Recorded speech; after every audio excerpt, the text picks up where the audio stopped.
brengen wij hulde aan allen die die dag hun leven verloren.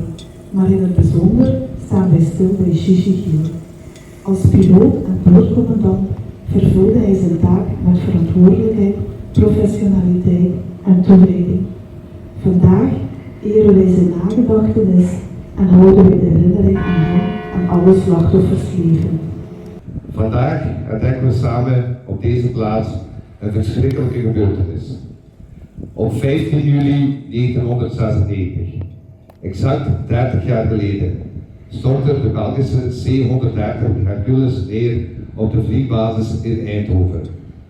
De ramp kostte 34 inzittenden hun leven. 7 personen geraakten zwaar gewond.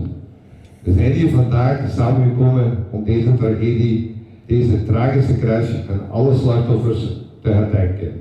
In het bijzonder denken we aan kapitein-vlieger Gigi Gielen uit Val-Meer. Sinds 1992 lid van de 15e week. Ik sta hier vandaag met een gevoel van respect en verbondenheid. We komen vandaag samen op een plek die voor Gigi vertrouwd was. Niet op een kille vliegbasis of bij een ver afgelegen monument, maar hier in zijn eigen Val-Meer.